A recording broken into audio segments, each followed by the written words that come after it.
ஏதத் பூர்வாவதாரத்திலும் இப்படி அனுஷ்டித்த பிரகாரத்தை அருளிச் செய்கிறார். ఏతత్ పూర్వ ఏతత్ అంటే కృష్ణావతారాన్ని గురించి కదా విదుర వృత్తాంతం ఇక్కడ స్మరింపబడింది. దీనికంటే పూర్వపుట అవతారం అంటే శ్రీరామ అవతారం. శ్రీరామ అవతారంలోని ఒక వృత్తాంతాన్ని కూడా ఇక్కడ మనకు ప్రమాణంగా అనుగ్రహిస్తుంది. సూత్రం పెరుమాళ్ பெருமாள் శ్రీ శబరి కయ్యాలే ஸ்ரீ சபரி கையாலே அமுது செய்தருளினார். அமுது செய்தருளினார். పెరుమాళ్ రామచంద్ర స్వామి శ్రీ శబరి గొప్పదైనటువంటి శబరి ఆవిడ కయ్యాలే ఆవిడ శ్రీహస్తంతో అముదు செய்தருளினார் ఆరగించి ఆ కృప చేసినారు. రామచంద్ర స్వామి శబరి దగ్గర విందును స్వీకరించారు కదండి, అది వృత్తాంతం.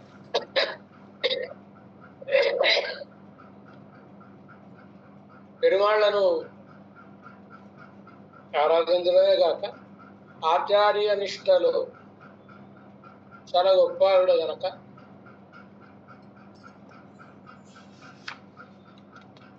ఎలా అయితే మహాభారతంలో మహాభారతం అంతా ఒక తురకాయనికి వినిపిస్తే ఆయన విని ఏ బూఢా ఏ చోట అన్నాడు. అంటే నీకు భారతంలో ఎవరు నచ్చారే అంటే ఓ ముసలివాడు ఓ చిన్నవాడు, ఒక ఆయన భీష్ముడు, మరొక ఆయన అభిమన్యు. అలా శ్రీరామాయణంలో గొప్పవాళ్ళు ఏంటి ఎవరంటే ఏ బూఢియా చోట. చోట ఎవరు? శత్రుఘ్నుడు, రామ సోదరులో చివరివాడు.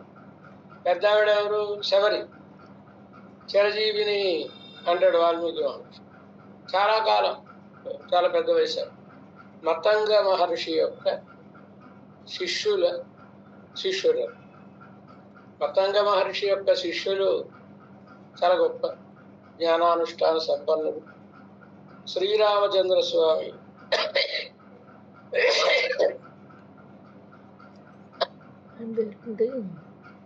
చిత్రకూటంలోని భరద్వాజాశ్రమానికి వచ్చే సమయానికే ఈ మతంగ మహర్షి శిష్యులకు పరమపదానికి వెళ్ళే సమయం ఆసన్నమైంది. ఇంక వెళ్ళిపోవడమేగా, సమయం వస్తే వెళ్ళిపోవడమే, ఆగాలని అనుకోరుగా. కానీ ఇంక వాళ్ళు వెళ్ళిపోతున్నారు వైకుంఠాన్ని. వెళ్ళిపోతూ వాళ్ళ దగ్గర పరిచర్యలు చేసే ఆవిడ శబరి శ్రవణి అని పేరు. ఈవిడ్ని పరమాత్మ శ్రీరామ అవతారం ఎత్తి ఈ లోకంలోకి వేయించేస్తే మన ఆశ్రమం ముందు నుంచి ఆయన వెడుతున్నప్పుడు మనం ఆతిథ్యం ఇవ్వాలి. మనం వెలుపులేసేసుకుని వైకుంఠానికి వెళ్ళిపోతామంటే ఎలాగా?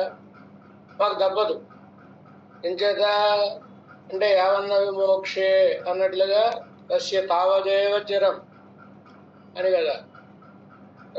ఉపాసకుడైనటువంటి వారికి ఏ క్షణం కర్మ సంబంధం తొలిపోతుందో అంతే. ఒక క్షణం కూడా ఇక్కడ ఉండడు. పరమాత్మ సన్నిధానానికి వెళ్ళిపోవాలి. కనుక మరి పరమాత్మ ఏం చేస్తున్నాడు? అందుచేత మా బదులు ఓ శబరి నువ్వు ఉండి రామచంద్ర స్వామిని ఆరాధించి చెప్పాల్సిన మంచి మాట ఏదో ఆయనకి చెప్పేసి అప్పుడు మా దగ్గరికి నువ్వు వచ్చేదిగా అని ఆచార్యులే ఆవిడకు పరమపదాన్ని ప్రసాదించి వెళ్ళి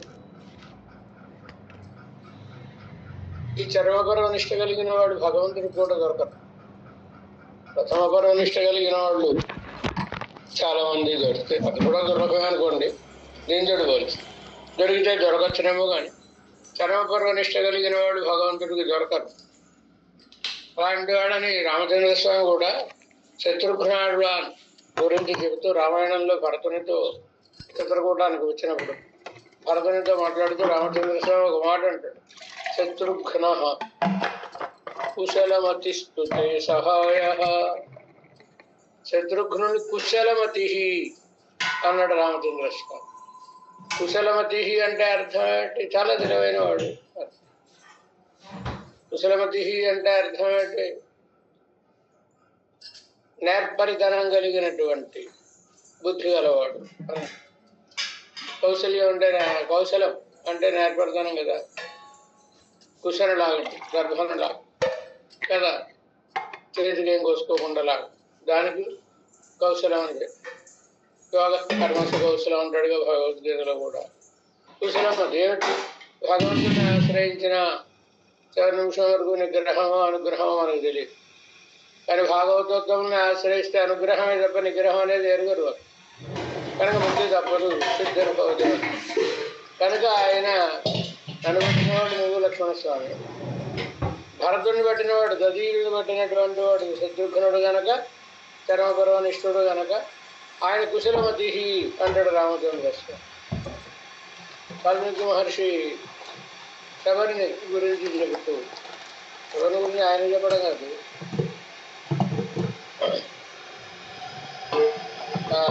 విమానం దివ్య విమానంలో మన దొరకబంది వాడికి శాప విమోచనం అయిపోయి వాడు దివ్య విమానంలో వెళ్ళి దివ్య శక్తులన్నీ దివ్య జ్ఞానం కలిగిన తర్వాత వాడు చెప్పినమాట ఏమని, శబరి అనేటువంటి ఆవిడ ఒక ఆవిడ రామచంద్ర, ఆవిడ్ని నువ్వు వెళ్ళు సేవించు అని చెప్పాడు.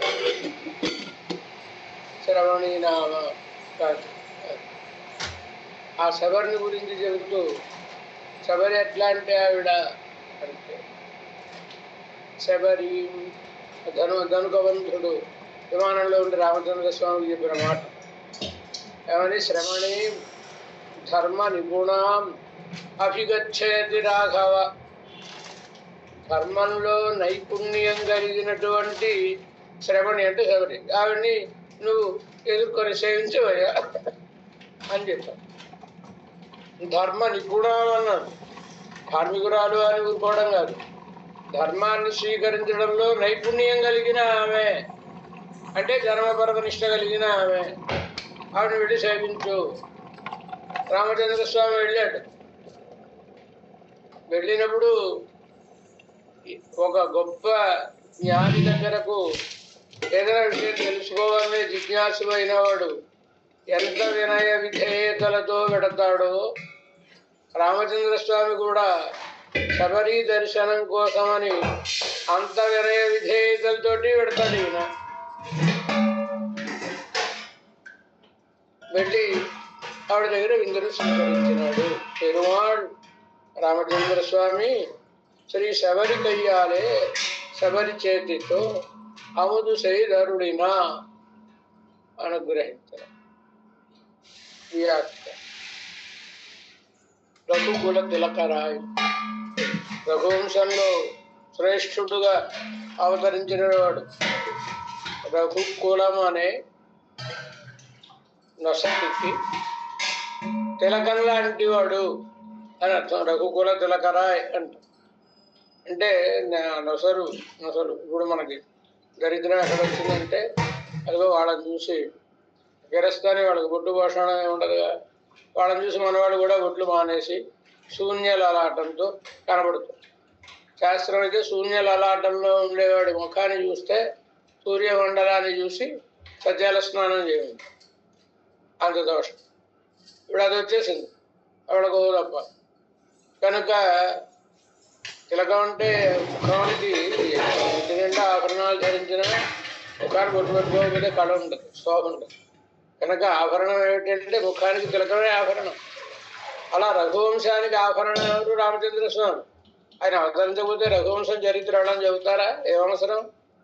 కనుక ఆ వంశం చరిత్ర లోకంలో ప్రఖ్యాతికి వచ్చిందంటే ఆ వంశంలో రామచంద్ర స్వామి అవతరించాడు కనుక రఘుకుల తిలకరాయ్ అనే మాటకు అర్థం అది. రఘుకుల తిలకరాయ్ ఆచార ప్రధానరాను పెరుమాళ్, ఆచారమే ప్రధానంగా కలిగినటువంటి సంప్రదాయానికి చెందిన రామచంద్ర స్వామి. శబర్యా పూజిత సమ్యక్ రామో దశరథాత్మజ ఎంద్రుంబడి. శబరి చేత పూజింపబడినాడు బాగుగా రామచంద్రుడు, దశరథాత్మజుడైనటువంటి ఆయన. శబ్దాన్ని పెట్టి వరుసగా అర్థం చెప్పుకుంటే అలా చెప్పుకోవాలి. దశరథాత్మజ రామ, దశరథుని కుమారుడైన రాముడు. శబర్య సమ్యక్ పూజిత అని అన్వయ క్రమంలో చెప్పుకుంటే అట్లా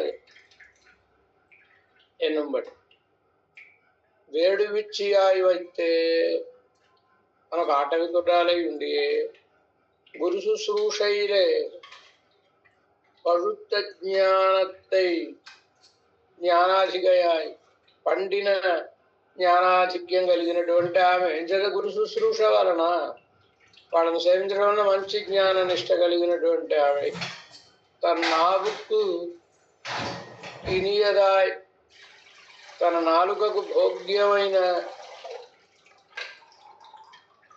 ఇరింద అలా భోగ్యమై ఉన్నటువంటి பலமூலாதிகளெல்லாம் பள்ளு வேளு ఇంగుత్తైకు என்று సంచై రామచంద్ర స్వామి కోసమని సేకరించి సంచరించుకుంటూ వరవు పార్తిరుంద శ్రీ శబరి ఎప్పుడు రామచంద్ర స్వామి వస్తాడా ఎప్పుడు ఆయన్ని మనం ఆదరిస్తామా అని ఎదురు చూస్తూ ఉన్నటువంటి శబరి తన ఆదరానుగుణమాహ తన ఆదరానికి అనుగుణంగా తన కయ్యాలే అమృత శైలప్పన్న తన చేతితో రామచంద్ర స్వామికి ఆరగింపజేయగా అతి సంతుష్టరాయ్ మిక్కిలి ప్రీతి కలిగిన వారై అమృత శైల ఆరగించినారు. ఇత్త ఎందువలన అభిజనాదుల వలన గొప్పకులంలో పుట్టడం వలన వచ్చేటటువంటి అభిమాన గంధమత్త అహంకారానికి అవకాశమే లేనటువంటి జ్ఞాన ప్రేమాధికరుడయ జ్ఞానము ప్రేమాధికంగా కలిగిన వాళ్ళ యొక్క అభిమాన స్పర్శముళ్ళవై వాళ్ళ అభిమానంతో స్పృశింపబడినటువంటివి ఆత్మగుణదర్శిహళార విశేషజ్ఞర్ శరీరాన్ని బట్టి చూడకుండా లోపల ఉండే జ్ఞానం ఏమిటి వీళ్ళ గుణాలు ఏమిటి అని తెలుసుకోగలిగిన మహానుభావులకు అంటే విశేషజ్ఞులైన వాళ్ళకి అతి పావన భోగ్యంగా ఇరుక్కం అతి పావనములు భోగ్యములు ఒకటి పవిత్రత మరొకటి భోగ్యంగా ఉండడం రుచికరంగా ఉండడం ఎన్నుండడం పట్టగా కనబడు. ఒకటి దగ్గరికి రామచంద్ర స్వామి వెళ్ళినప్పుడు కూడా కుశల ప్రశ్నలు అనేవి కూడా అవతలి వాళ్ళ స్థాయిని బట్టి ఉంటాయి. ఎవరిని ఏ ప్రశ్న అడగాలి అని కనుకనే శబరి దగ్గరికి వెళ్ళిన రామచంద్ర స్వామి ఏమడుగుతాడు? ఎవరిని కచ్చిత్తే గురు శుశ్రూష సఫల చారుభాషిణి. అమ్మా నీ గురు శుశ్రూష సఫలమయ్యిందా అని అడుగుతాడు రామచంద్ర. ఆవిడతోటి అమ్మ మీ గురువుల వైభవం వినడానికి నేను యోగ్యుణ్ణి అని నువ్వు అనుకుంటే నేను వినాలనుకుంటున్నాను అని అడుగుతాడు. అడిగితే ఆవిడ రామచంద్ర మా గురువులు చాలా గొప్పవాళ్ళయ్యా అని వాడు గొప్పతనాన్ని అంతా చెప్తుందండి. చాలా విలక్షణమైన సన్నివేశం. అగ్నిహోత్రాన్ని చూపించింది. ఎన్నేళ్ళైందండి వాడు గురువులు పరమపదించి? ఇంచుమించుగా 12 ఏళ్ళు దాటేస్తుంది. ఆ హోమగుండాన్ని చూపిస్తుంది. ఇంకా అక్కడ అగ్ని ప్రజ్వరిల్లుతూ ఉంటుంది హోమగుండంలో. రామచంద్ర ఇదో మా గురువులు హోమం చేసిన హోమగుండమయ్యా. ఎక్కడో 12 ఏళ్ళు అయిన తర్వాత ఇంకా అగ్ని ప్రజ్వరిల్లుతోందంటే 13 ఏళ్ళు.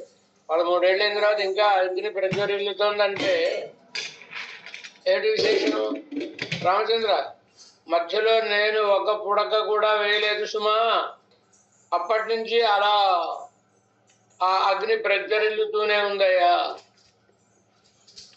మడ తీసుకొచ్చి అక్కడ ఆరవేసిన మడిబట్లు ఆరేసుకుంటారు కదండి. మీరు 5 స్టార్ హోటల్లో రూమ్ బుక్ చేసినా మనకు రూమ్ ఇచ్చారంటే మనకి అది తినడానికి ఆ బట్టలన్నీ బయట కిటికీ దగ్గర అక్కడ ఆరేసే కనబడతాయి.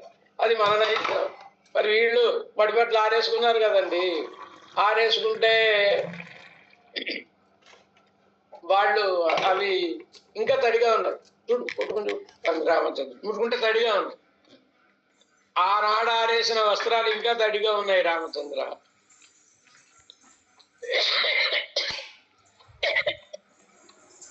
అని మరో చోటికి తీసుకెళ్ళి 7 కుంటలు. ఏమిటి తెలుసిన రామచంద్ర, మా గురువులు ప్రతిరోజు వాళ్ళ యోగ శక్తితో సప్త సముద్రాల్లోనూ స్నానం చేసి వచ్చారు. అటు తర్వాత వాడు గోపిక అయిపోయిన తర్వాత వారు ప్రార్థిస్తే సప్త సముద్రాలు ఇదిగో ఈ 7 కుంటలలోనికి వచ్చి చేరాయి.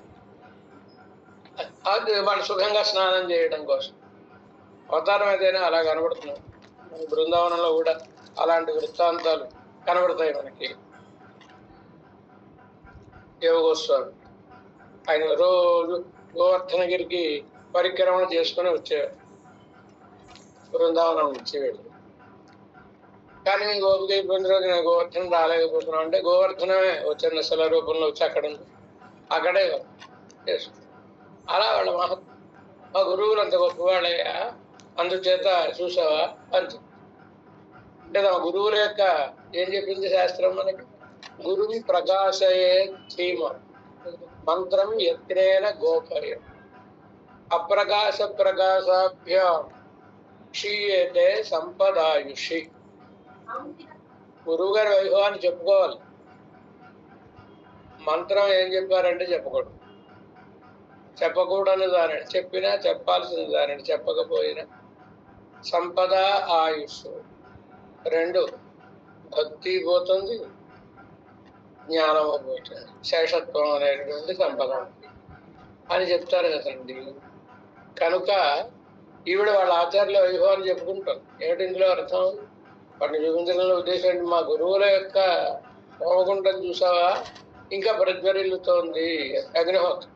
అగ్ని అంటే ఏమిటి? భగవద్గీతలో చెప్తాడు భగవానుడు, జ్ఞానాగ్ని సర్వకర్మాణి భస్మసాత్ కురుతేర్జున. జ్ఞానం, మా గురువుల జ్ఞానం, మహాపురుషులైనటువంటి వాళ్ళ జ్ఞానం ఎంత గొప్పదంటే వారున్న కాలంలో మాత్రమే కాదు, తదనంతరకాలీనులను కూడా ఆ జ్ఞానం పునీతం చేస్తూ ఉంటుంది. అనడం కోసమని చూపించింది. వస్త్రాలు ఇంకా తడి ఆరలేదు. వస్త్రం అంటే సంప్రదాయంలో శేషత్వము అని అర్థం. ఆత్మకు వస్త్రం లాంటిది శేషత్వం. ఎన్ని ఆభరణములు ఉన్నా వస్త్రం లేకపోతే గౌరవం లేదు. వస్త్ర ముఖ్యస్థ అలంకార. అలంకారములలో వస్త్రమే ముఖ్యమైన అలంకారం. ఆత్మకు ఉండేటటువంటి లక్షణాలలో జ్ఞాతృత్వమో కర్తృత్వమో భోక్తృత్వం ఏమన్నా ప్రయోజనం లేదు. శేషత్వం ప్రధానం. శేషత్వం అనేది లేకపోతే ఏది ఉన్న ప్రయోజనం లేదు, అసత్కల్పం లేదు. కనుక వస్త్రము అంటే శేషత్వము అని అర్థం. ఆ శేషత్వం ఎలా ఉండాలి? శేషత్వం అంటే కైంకర్యం చేయడం అండి. భగవానుడికి యథేష్ట వినియోగార్హత్వం కదా. ఆ చేసేది సేవ చేయాలి కనుక చేస్తున్నామని కాదు, చెయ్యకుండా ఉండలేని ప్రీతితో చేయాలి. అంటే ఆ మనసు అనేది మెత్తబడాలి, ఆర్ద్రంగా ఉండాలి. ఆర్ద్రంగా ఉండడం అంటే ప్రీతి విశేషంతో ఉపచారములను సమర్పించాలి. అలా ఆ శేషత్వమే శేషం. మా గురువులు అంత ప్రేమతో పెరుమాళ్లకు కైంకర్యములను సమర్పించేవారు. ఆ ప్రేమే వారు చదువుకున్న వేదాలు నేనే చదవలేనుగా, అవి నాకు రాకపోయినా ఈనాటికి తడిగా ఉన్నాయంటే అర్థం ఏంటి? వారి భక్తి ఈనాటికి ఆచార్య శ్రీహస్తేనా అంటున్నావా లేదా? కనుక నేను వారికి కైంకర్యాన్ని, ఇప్పుడు నీకు ఆరాధన చేస్తున్నాను, భగవద్ ఆరాధన, ఏం చేయాలి? ఆచార్య శ్రీహస్తేన అర్ఘ్యం సమర్పయామి, తిరువిళంగండరులో వేయడం అని అనాలి కదా. అలా అనాలి అంటే ఆచార్య కటాక్షంతో వారి భక్తి మళ్ళా వారి తదనంతర కాలీనుడైనటువంటి వాళ్ళకి వచ్చి వాళ్ళ మీద కైంకర్యం నిరాఘాటంగా తిరిగేలా చేయాలి. అదే శేషత్వం అనేది ఈనాటికి ఉన్నది. అంటే ఎలా ఉంటుంది? ఈనాటికి వ్యక్తులు వెళ్ళిపోతే శేషత్వం వాళ్ళతో వెళ్ళిపోతుందిగా. అంటే వాళ్ళుగా వెళ్ళిపోరు, కొందరు తయారు చేసి వాళ్ళ తర్వాత ఇంతకంటే మన పెరుమాళ్ళ కైంకర్యం చేయడానికి మన తర్వాత ఉండాలా వద్దా? వాళ్ళని తయారు చేసి కదా మనం వెళ్ళాలి. వీళ్ళు అలా నుంచి కదా వెళ్ళారు. కనుక శేషత్వ జ్ఞానమును చూపిస్తుంది ఆవిడ. ఇలా ఆచార్య వైభవాన్ని ఆవిడ చెప్తుంటే రామచంద్ర స్వామి కూడా చాలా ఆనందించారు. చమత్కారం ఏంటంటే ఇంత పెద్ద శ్రీరామాయణంలో శబరి దగ్గర ఫలములను రామచంద్రుడు పుచ్చుకున్నాడు, తినినాడు అనే మాట ఆ ఘట్టంలో ఎక్కడ కనబడదు. ఆ ఘట్టంలో శబరి ఫలములను పెట్టినట్టు రామచంద్రుడు తిన్నట్టు కనబడదాం. మరి దానికి మూలం ఎక్కడుంది అంటే మూలంలో ఉంది. మూలం ఏమిటి? సంక్షేప రామాయణం. రామాయణం కంటే ముందు ఆవిర్భవించినది సంక్షేప రామాయణం కదా. నారద ముఖాత్ వాల్మీకి మహర్షి విన్నటువంటిది సంక్షేప రామాయణం. ఇది ఆధార గ్రంథం. దీన్ని పుచ్చుకునే తర్వాత రామాయణాన్ని అంతా ఆయన ఉపదేశం పొంది రచించాడు. అక్కడ మూలంలో మాట ఇప్పుడు ఇక్కడ మనకి ప్రమాణీకరించినటువంటి వాక్యం ఏది? ఉట్టంకించినటువంటి వాక్యం శబర్యా పూజిత రామో శబర్యా పూజిత సమ్యక్ రామో దశరథాత్మజ. శబరికి అయ్యారు అమలు శ్రీధరు విన్నారడ వీరు. అక్కడ వారు చెప్తే చాలా అందంగా అనుగ్రహిస్తారు. రామచంద్ర స్వామి శబరి దగ్గర ఫలములను స్వీకరించాడు. ఆయన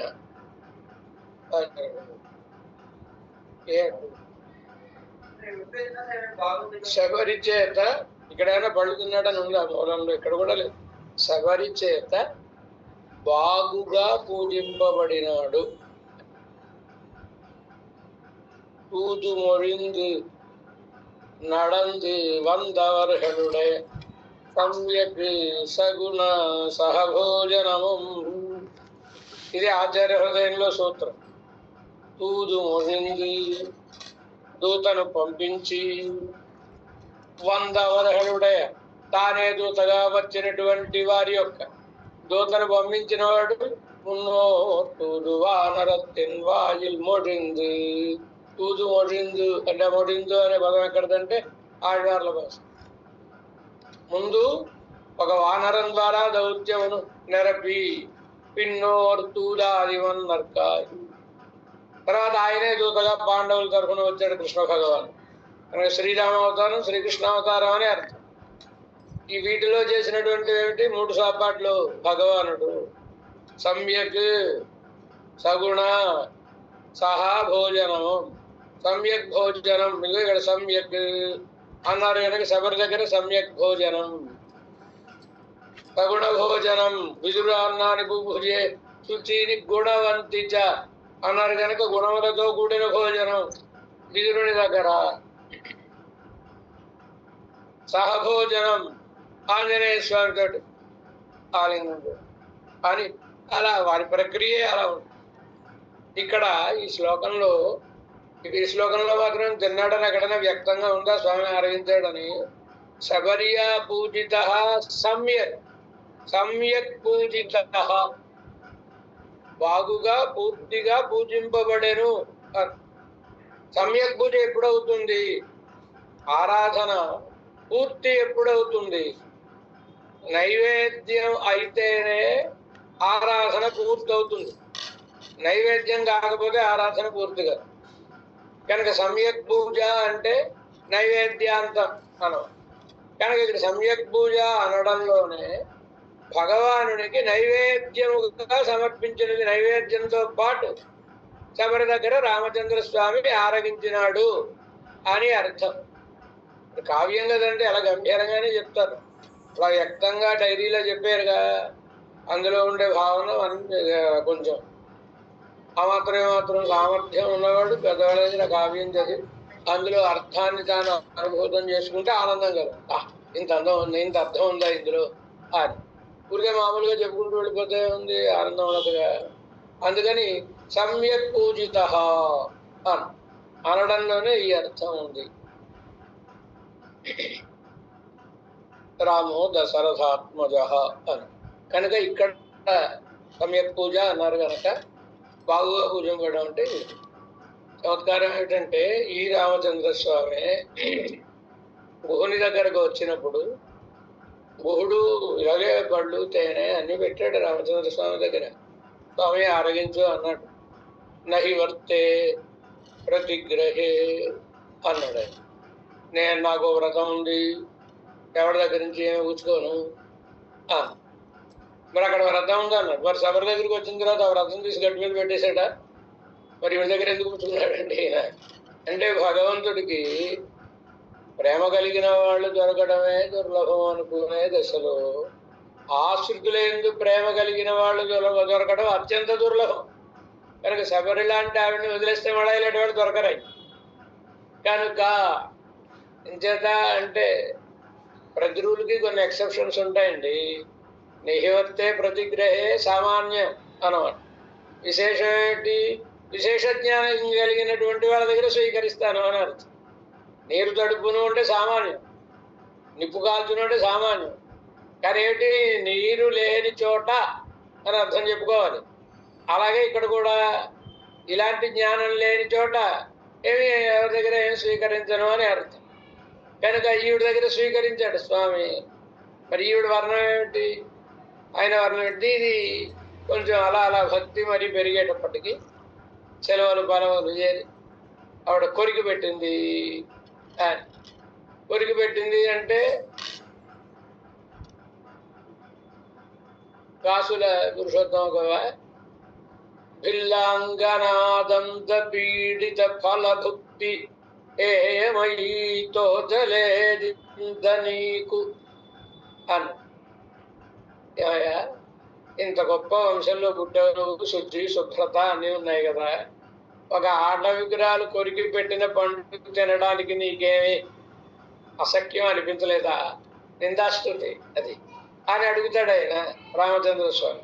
అంటే ఆవిడ కొరికి పెట్టింది ఆయన. కొరికి పెట్టిందా ఆవిడ?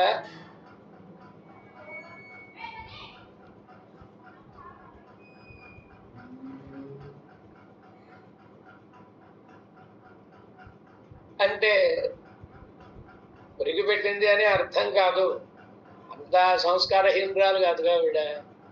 రామచంద్రుడు దేవుడని తెలుసు. చక్షుషా తవ సౌమ్యేన పోతాస్మి రఘునందన అంటుంది శబరి. నీ కటాక్షం పడడంతో నేను పరిపూతురాలని అయ్యానయ్యా, ఏమైనా కర్మరావి అన్న ఉంటే అని పోయే ఈ క్షణంతో నాకు ఆటంకాలన్నీ పోయాయి. నీ కటాక్షం వలన పుండరీకాక్షం నెడురోక్కు శాపమిడిందన్న పన్నం శ్రవణి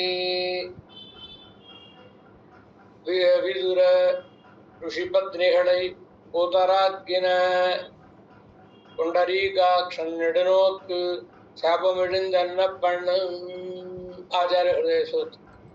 కనుక ఈవిడ అంటే ఇక్కడి నుంచే ఈ చక్షుషా తవ సౌమ్య పూతాస్మి అంది. కనుక ఆ పూతాస్మి అనే పదాన్ని పట్టుకొచ్చి సూత్రంలో పెట్టి పూతరాక్కిన అంటారు ఆ సూత్రం. అలా జ్ఞానం కలిగిన ఆవిడ తాను వ్యంగ్యం చేసి పెడుతుందండి రామచంద్రుడికి. మరి శబరి శేషం అంటే ఎలా? శేషం అనే దానికి అనేక రకములైన అర్థములు ఉన్నాయి. ఒకటి పాత్ర శేషము, మరొకటి భాండ శేషము. శేషములలో కూడా అనేక రకాలు. సాదం వండిన తర్వాత ఆ సాదంలో ముందు ఎవరికైనా ఒకరికి వడ్డించామనుకోండి, వాళ్ళకి ఎదురు సమయం అయిపోతుంది అనుకుని, అప్పుడు మిగతా వాళ్ళు తినేది ఏమిటి? భాండ శేషం. ఆయన సాపాటు చేయగా మిగిలినది ఆ కుండలో ఏముందో దాన్ని వీడు తింటున్నారు కనుక దాన్ని భాండ శేషము అంట. ఇంకా తర్వాత పాత్రశేషము. పూర్వకాలం, ఇప్పుడు నేనేం చెప్పడం లేదు, మన నా మీద కోర్టులో కేసు లేదు. పూర్వకాలంలో ఆ భర్త గారి తిన్న ఆకులో భార్య తింటూ ఉండేదండి. అదేమిటి? పాత్రశేషము. ఆ భర్త గారు ఆరగించిన తర్వాత ఆ శేషాన్ని ఆవిడ ఆరగించడం, అది పాత్రశేషం. ఇలా ఉంటాయి కదండి. కనుక ఈ శేషములలో ఇప్పుడు ఈవిడిచ్చిన శేషం ఏమిటి?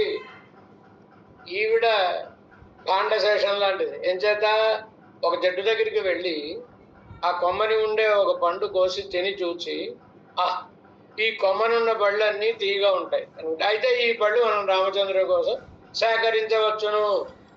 ఇలా సేకరించింది ఆవిడ. మరి ఆ సేకరణలో ఒక పండు రుచి చూసిందిగా, అందుకని అన్నారు తప్ప ఆవిడ కొరికేసి సగం ఈయనకి పెట్టింది, ఈయన పుచ్చుకున్నాడు అని కాదు. అక్కడ సూత్రంలో శబరి కయ్యాలే. దీనికి ఒక స్వారస్యాన్ని చెప్తారు పెద్దలు. శబరి చేతితో ఆరగించినాడు కదా అంటే ఏంటి?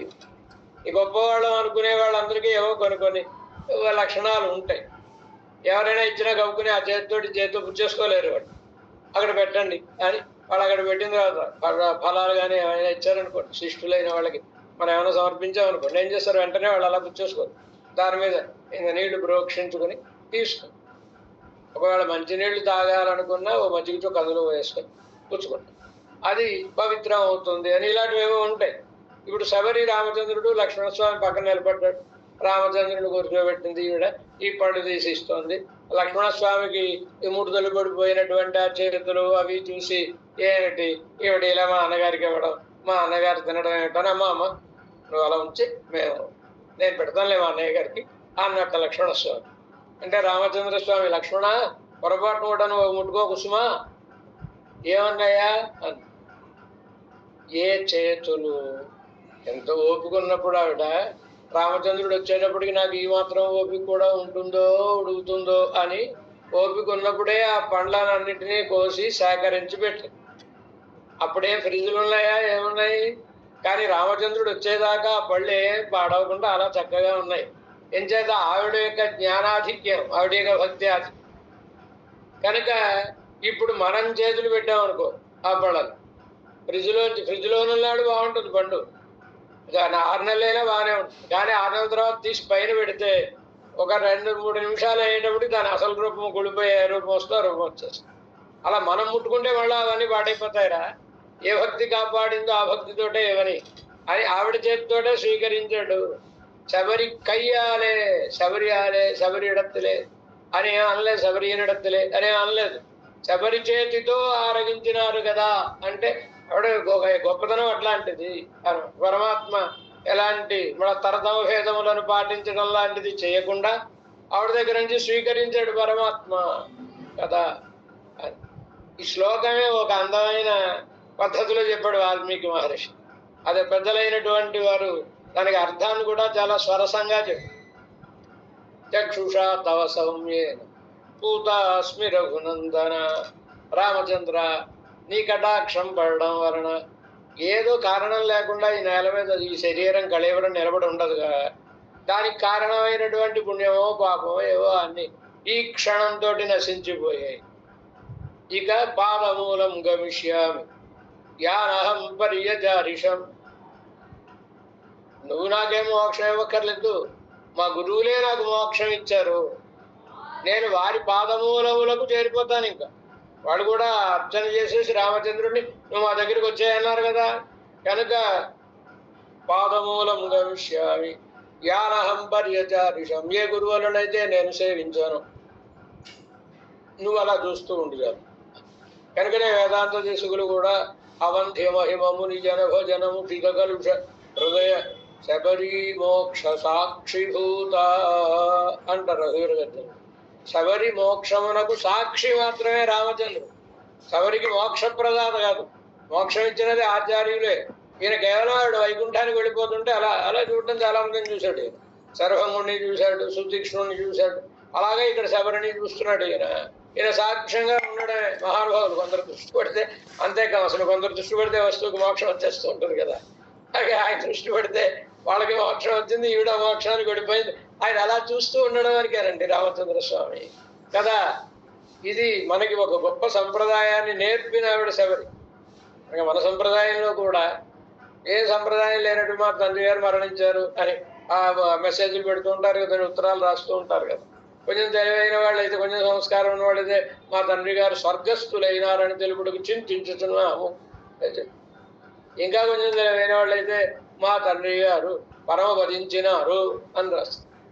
ఒకవేళ ఈ పరమపదించిన ఆయన గొప్ప జ్ఞానాధిక్యం కలిగిన మహానుభావులు అనుకోండి, మా తండ్రి గారు తిరునాడు అలంకరించినారు అంటే వీరు వెళ్ళడం వలన వైకుంఠానికి శోభ పెరిగింది, మహానుభావులు వెళ్ళడం వలన, కనుక తిరునాడు అలంకరించినారు అని మన సంప్రదాయ గ్రంథాల్లో కూడా కనబడుతుంది. తిరునాట్టుకు ఎడుందడినారు అలంకరి. తర్వాత ఇంకా బాగా మంచి సంప్రదాయం కలిగినటువంటి వాళ్ళు ఎవరంటే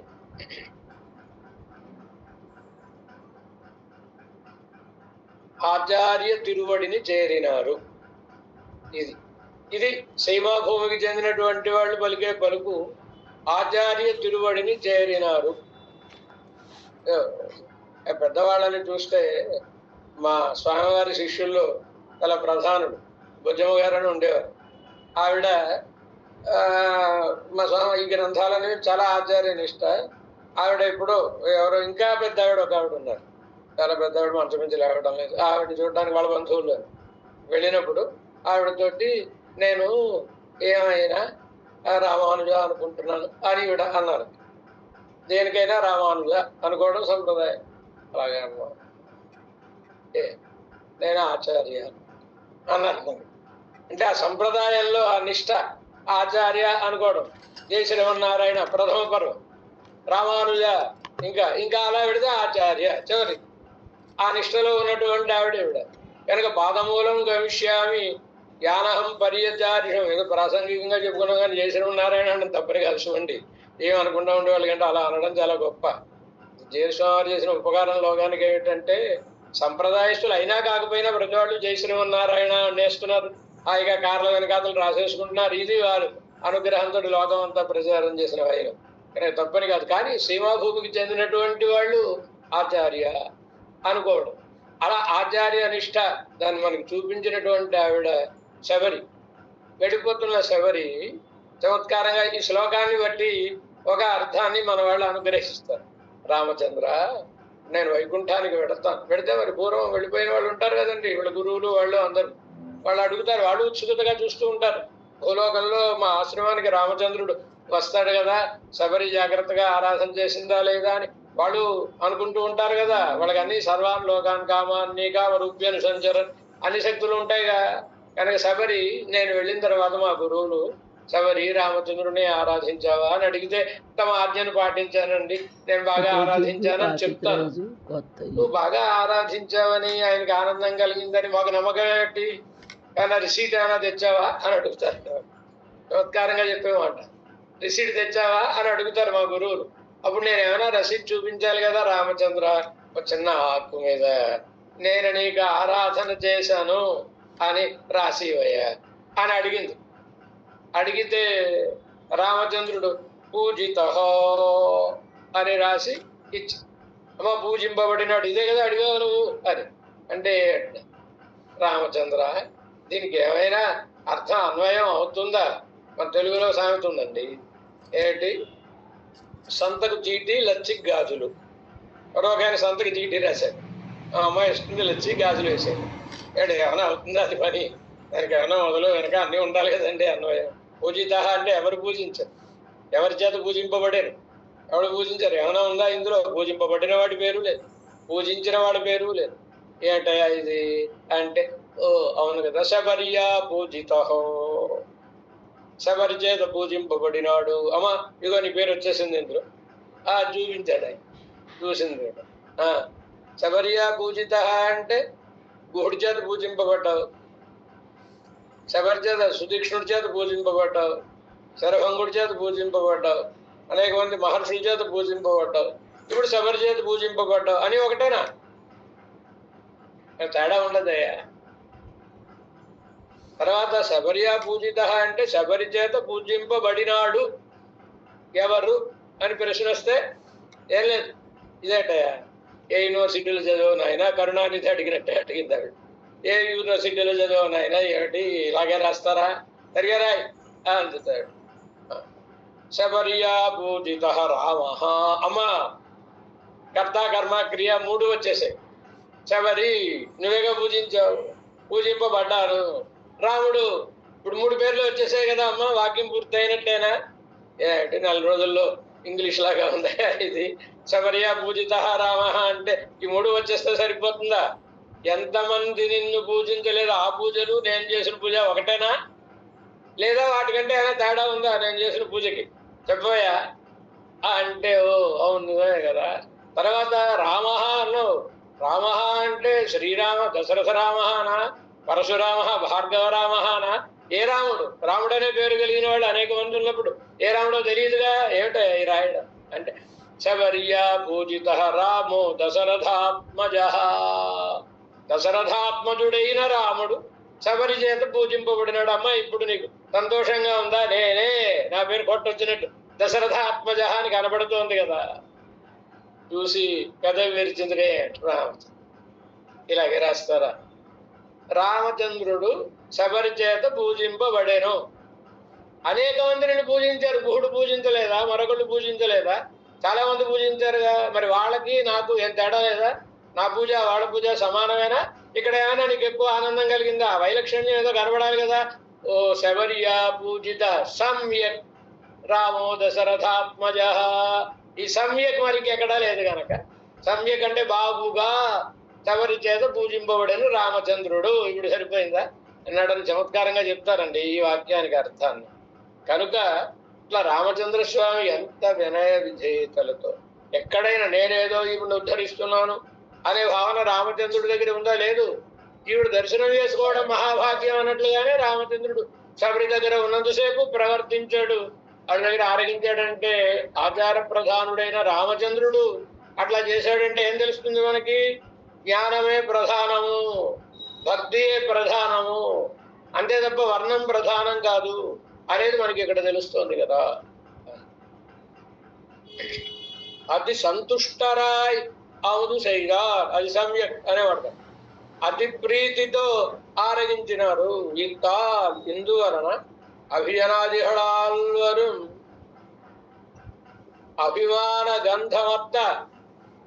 మిగతా వాళ్ళకి సహజంగా ఆ గొప్ప కులంలో పుట్టడం వలన, ఇతరులు నమస్కరించడం వలన ఏవో గొప్పతనాలు వచ్చి నేను గొప్పవాడిని కాదు కాదు అని పదే పదే అనుకుంటూ ఉండాల్సిన అవసరం ఈవిడికి అవసరమే లేదు. ఆ గొప్ప కులంలో పుట్టలేదు కనుక. అంచేత అభిమాన గంధమత్త, అభిమాన గంధం కూడా లేనటువంటి జ్ఞాన ప్రేమాధికరుడయ, జ్ఞానము ప్రేమ కలిగినటువంటి వారి యొక్క అభిమాన స్పర్శముళ్ళ ఆవై, అభిమాన స్పర్శం కలిగినటువంటి ద్రవ్యం. ఆవిడ చేతితోటి శబరి కయ్యాలే అన్నారు కదా.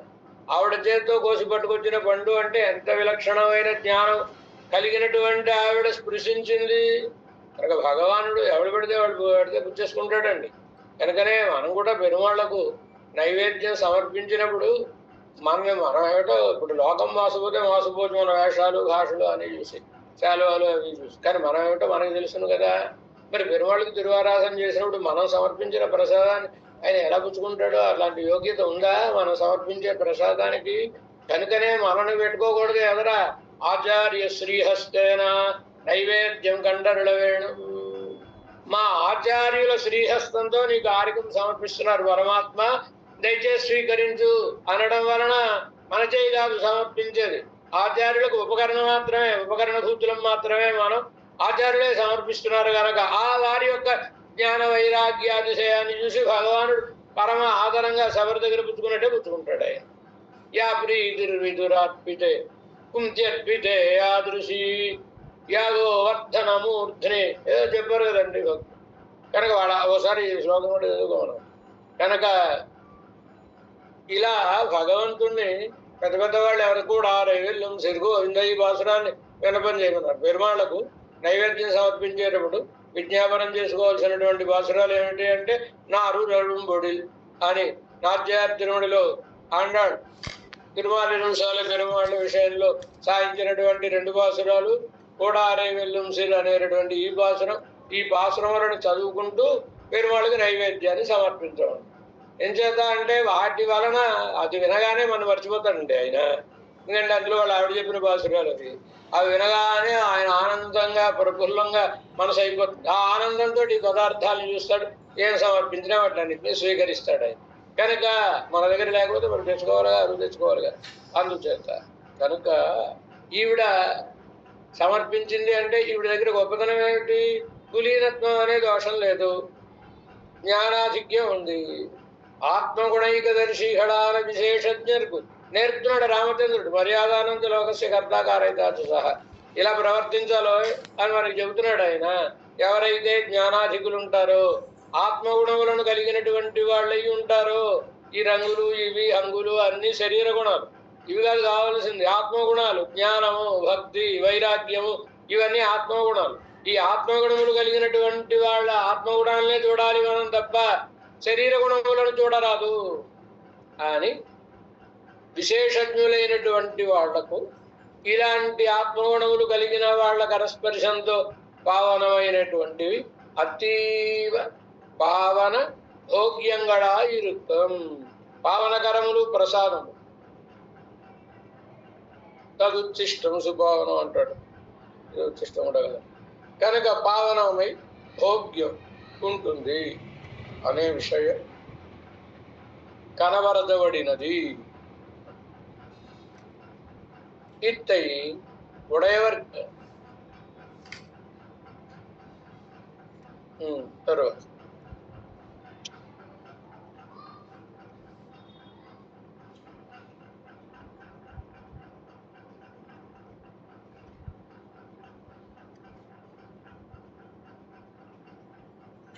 వ్యాఖ్యానం 234వ సూత్రం. ఇప్పటి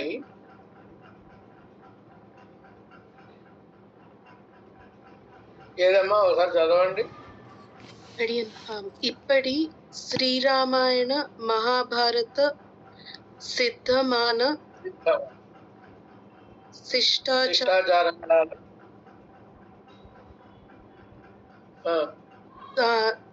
భాగవత వైభవத்தை అనుగ్రహితార్కి. ఇంతవరకు శ్రీరామాయణంలో వృత్తాంతములను, మహాభారతంలో వృత్తాంతములను తెలపడం ద్వారా అందువలన సిద్ధించినటువంటి భాగవత నిష్ఠా వైభవాన్ని మనకి అనుగ్రహించారు ఇంతవరకు. ఇక మన పూర్వులైన పెద్దల యొక్క ఆచరణని తరువాతి వారైన మనకంటే పూర్వులైన పూర్వాచార్యుల యొక్క ఆచరణను ప్రమాణీకరిస్తున్నారు. మారనేర్నంబి ఏమిటుంది అక్కడ? విషయమాహ మారనేర్నంబి విషయమాహ పెరియనంబి உடையவர்க்கு அருளச் செய்த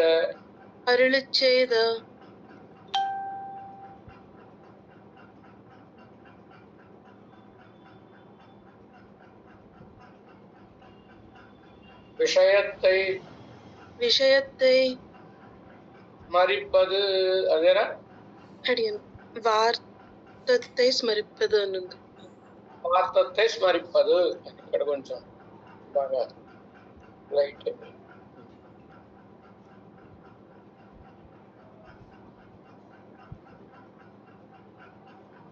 ఏమంటారంటే దీన్ని శాస్త్రంలో ఒక దోషం, అన్యోన్యాశ్రయ దోషం. అన్యోన్యాశ్రయ దోషం అంటే స్వజ్ఞానాధీన జ్ఞాన విషయత్వం. అన్యోన్యాశ్రయం అంటే ఏంటి? తన వలన జ్ఞానం కలిగినటువంటి వారికి కలిగినటువంటి జ్ఞానం వలన తనకు జ్ఞానము కలుగుట. ఇప్పుడు ఏమైంది, నేను ఆవిడ చదవంటే ఆవిడ నాకు చెప్పిన దాన్ని నేను మళ్ళీ ఆవిడకి చెప్తే ఆవిడ మళ్ళీ ఉచ్చరిస్తున్నాను. ఏంటి, శిష్యులకి తెలియని గురువు గారు చెప్తే శిష్యులు ఉచ్చరించరు.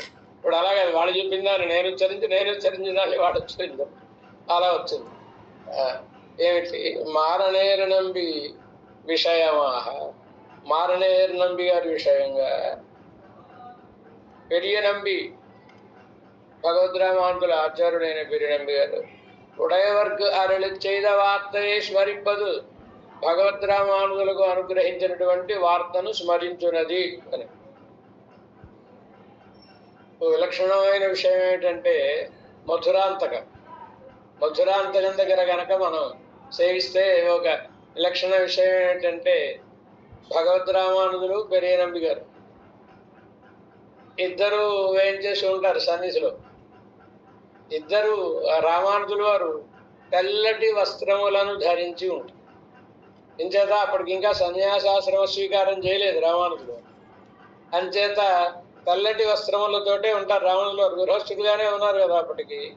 వారికి సమాశ్రయణములు చేసినటువంటి చోటు అక్కడనే ఆడవందారుల యొక్క తిరువారాధన, నవనీత నాట్య కృష్ణ భగవాన్, ఆయన కూడా పెరియనంబి గారికి వారు సాధించారు. అలా వచ్చింది యమనవనుల దగ్గర నుంచి.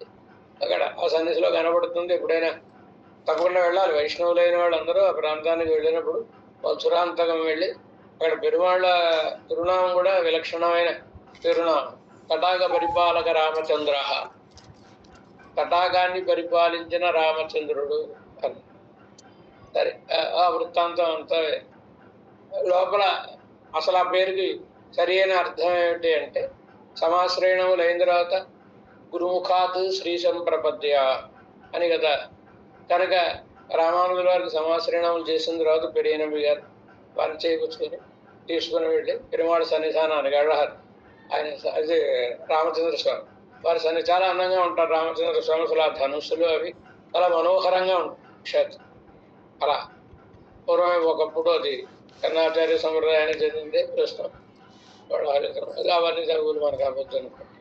కనుక అక్కడికి వెళ్ళి రామచంద్ర స్వామి సన్నిధానంలో రామానుజుల వారిని చూపించి, రామచంద్ర వీరిని శ్రీ వైష్ణవ సంప్రదాయమునకు తటాకస్థానీయులుగా కాపాడవలసినది అని మంగళాశాసనం చేయడం వలన, పెరియనంబి గారి మంగళాశాసనం వలన భగవద్రామానుజులు యతీంద్రాఖ్య పద్మాగరేంద్రం అంటారు కదండి. రామానుజుల వారనే ఓ పెద్ద తటాకంగా శ్రీ వైష్ణవ సంప్రదాయానికి ఆలంబనంగా తటాకంగా అయ్యి అగండి వల్ల 74 తూముల ద్వారా ఈనాటి దాకా శ్రీ వైష్ణవ సంప్రదాయం ఇలా జీవించి ఉంది అంటే కారణం ఏంటి?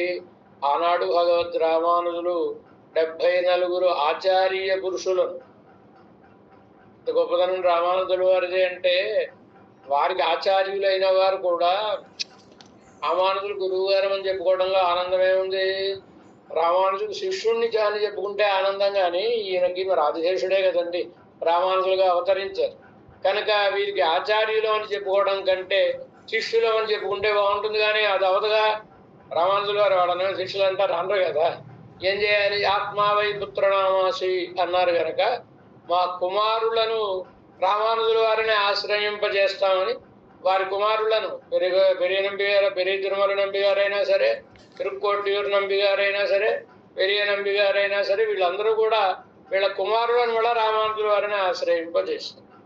అలా పుండరీకాక్షర్, పెరియ నంబి గారి కుమారులు ఎవరు?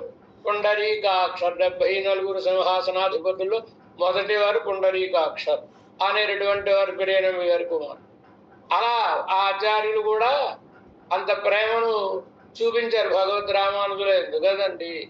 అలా రామచంద్ర స్వామి రామానుజుల వారికి పెరియ నంబి గారికి ఉండేటటువంటిది ఘనిష్టమైనటువంటి సంబంధం. ఎంత ఘనిష్టమైన సంబంధం అంటే, ఒకనాడు శ్రీరంగంలో ఉన్న సమయంలో రామానుజుల వారే పెరియ నంబి గారి చిత్రవీధిలో ఒక తిరుమాళిక, పెరియ నంబి గారి తిరుమాళిక కనబడుతుంది. దానికి ఎదురుగుండగా కురత్తాళ్వాన్ సన్నిధి కనబడుతుంది. ఇవి రామానుజుల వారి కాలంలో, వారి హయాంలో వారే ఆచార్యులకు ఈ తిరుమాళికను, శిష్యులకు ఆ తిరుమాళికను వారే నిర్దేశించి మీరు ఇక్కడ ఉండండి అంటే అక్కడ వేయించేసి ఉన్నారు. ఈ పాటికి పెరియ నంబి గారి వంశస్థులు అక్కడ వేయించేసి ఉంటారు కదా. అక్కడే రథం ఉంటుంది, చిత్రవీధిలో ఆ రథం ఉంటుంది. అక్కడ రథం ఆనుకునే ఉంటుంది ఈ భవనం కదా. ఒకనాడు రామానుజుల వారు మనసు ఏదో వ్యాకులంగా ఉందండి, ఏదో ప్రమాదం వస్తుందేమో అనిపిస్తుంది, ఏం చేయాలి అని పెరియ నంబి గారిని అడిగితే, నాయన నీడ తర్వాత పాదరేఖ ఇలా ఉండే శిష్యుని ఒక ఆయన నాకు ఇయ్యన్నారు అంటే కూరత్తాళ్వాన్ని ఇస్తే, కూరత్తాళ్వాన్ని దీపం పుచ్చుకొని అర్ధరాత్రి శ్రీరంగంలో పెరియ నంబి గారిని అనుసరిస్తే, పెరియ నంబి గారు మంత్రాక్షతలను జల్లుతూ శ్రీరంగం బొలివేరల్లో అంతా మంత్రాక్షతలను జల్లుతూ తెల్లవారులు తిరిగారు. శ్రీరంగానికి ప్రమాదం కలగకూడదు, కానీ ఆ ప్రమాదం ఏదో వీళ్ళు పొందారు ఇద్దరు. పెరియ నంబి గారు కూరత్తాళ్వాన్ ఇరువురికి నేత్రావరోధం రావడం అది వచ్చింది కదండి. అలా సంప్రదాయం కోసమనే మరో ఆలోచన లేకుండా జీవించిన మహానుభావులు, చాలా ఆచార ప్రధానులైనటువంటి వారు. అలాంటి పెరియ నంబి మొన్న చెప్పుకున్నాం కదా, మారణేరు నంబి గారు కాయస్థ కులస్థులు.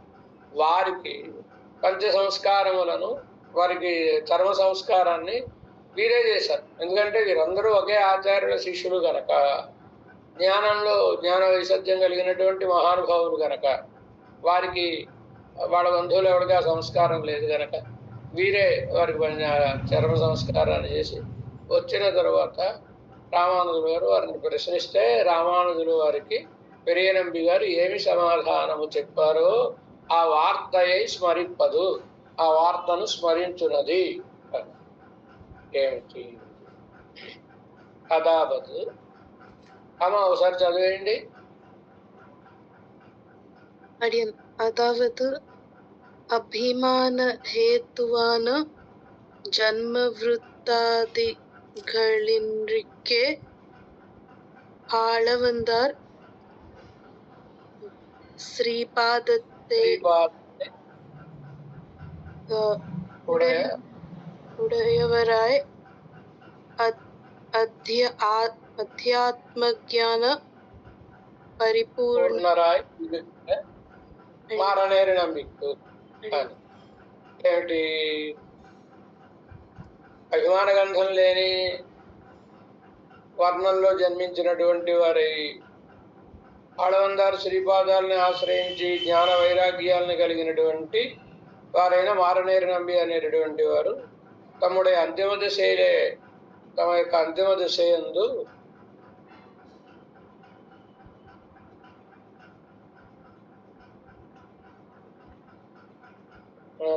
తమ్ముడే అంతిమ దశలే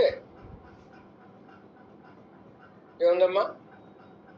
ಅಡಿಯನ್ ಆಳವಂದಾರ್ అభిమానితరులిన ఆళవందారు అభిమానోత్తరులైన ఆళవందారు మావాడండి ఈయన అని చాలా ప్రేమగా నన్ను అభిమానించారు.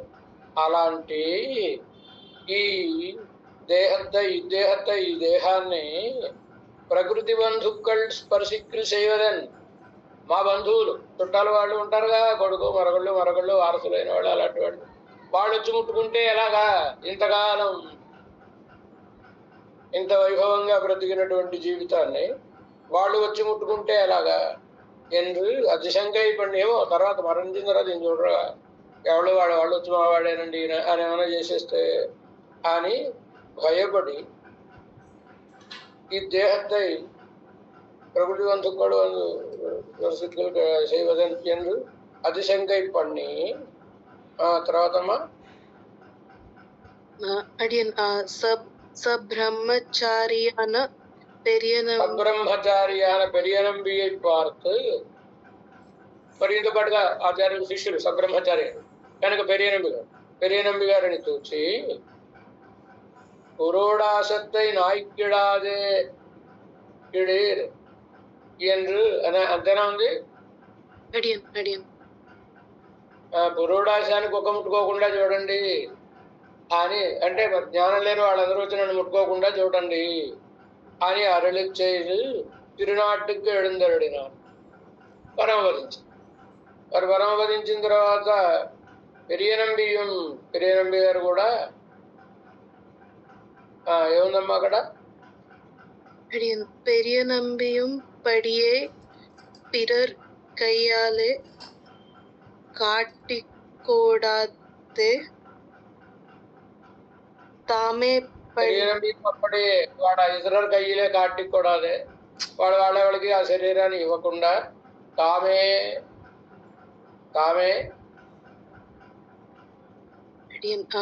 పళ్ళి పడుతూ వందెడుంద తామే పళ్ళి పడుతుంటే శ్మశానంలో వారిని సైనింపు చేసి ఆ కార్యక్రమం చేసి వచ్చి మామూలుగా ఇంటికి వచ్చేసిన తర్వాత వారిని చూచి ఇత్తై ఉడయవర్ కేట్టరుడు భగవద్రామాంతులు విని పెరియ నంబి శ్రీపాదత్తులే ఉంది. ఎవరో మరి ఇంతగా చెప్పుకుంటారు కదండి, ఎవరు పెరియ నంబి గారు ఆయన సంస్కారం చేసి వచ్చారండి అంటే అందులో ఈ కాలం కాదు ఆ కాలంలో ఎంత దోషం అండి అని వాళ్ళందరూ అనుకుంటున్నారు. పెరియ నంబి గారు లాంటి విద్వాంసులు వెళ్ళి ఆయనకి సంస్కారం చేసి రావడం ఏమిటండి అంటే ఇదేదో కర్ణాటక వీరి చెవిలోనే పడింది రామానుజులు వారి చెవి. ఇత్తై ఉడయవర్ కేట్టరడి దీన్ని రామానుజుల వారు విని పెరియ నంబి శ్రీపాదత్తులే వందు పెరియ నంబి గారి యొక్క శ్రీపాదం దగ్గరికి వచ్చి జియా అంటే జ్ఞానం కలిగినట్టు జ్ఞానానుష్ఠానం చేసి పెద్దవాళ్ళైనటువంటి వాళ్ళని జీయర్ అంటారు. అది ఇప్పుడు అలా పోయింది, సన్యాసులను మాత్రమే జీయర్ అనడం అనేది వచ్చింది. కానీ జియా అంటే పెద్దలైనటువంటి వారిని సంబోధించేటటువంటి విధానం. జియా మర్యాద కిడక కార్యం చేయవేండాలో మర్యాద ఉండగా, మర్యాద అంటే శాస్త్రం ఎలా చెప్పిందో అలా నడుచుకోవాలిగా. మర్యాద కిడక శాస్త్రం ఎలా ఉందో అలా కార్యం చేయవేండాలో శాస్త్రానుసారం పని చేయాల్సి ఉంది కదా. దేవరీరు సేజరుడి కొన్నితో అరల వెండితో అది మీరు ఇలాంటి పని చేస్తున్నా అని ఎన్న అని అడిగారట ఏకన్. అడిగితే వారిచ్చిన సమాశ్రయం ఆడిట్టు అందితోడవు நான் பெருமாளிற்காட்டில் உத்கிருஷ்டனோ இவர் பெரியவுடையாరిற்காட்டில் అపకృష్టరో ఏమన్నారు?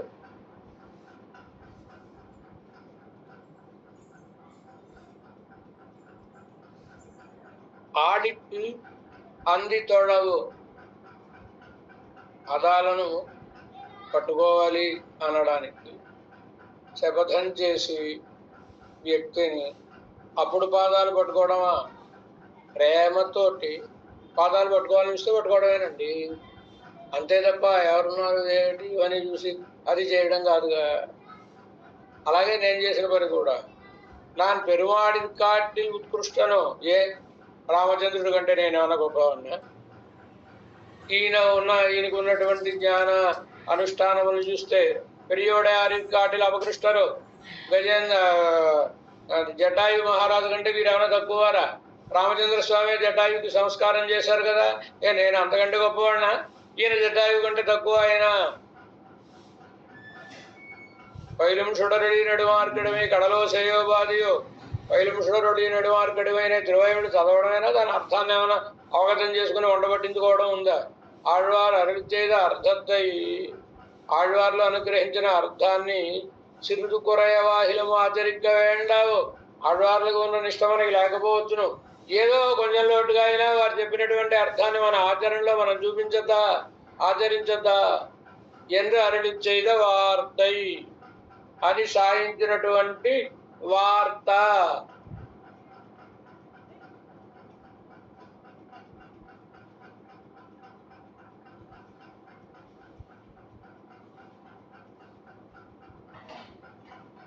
వార్తై తర్వాత ఇని 235 సూత్రం. ఇని భాగవత జన్మాది శ్లాఘ్యతా కథన పూర్వకమాహ.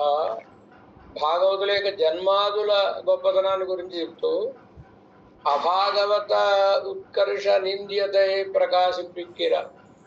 భాగవతోత్తముడు కానివాడు ఒకవేళ గొప్ప జన్మలో ఉన్నా అది నింద్యమే అనే విషయాన్ని సాయిస్తున్నారు. ప్రాదుర్భావైః ఇత్యాది వ్యాఖ్య.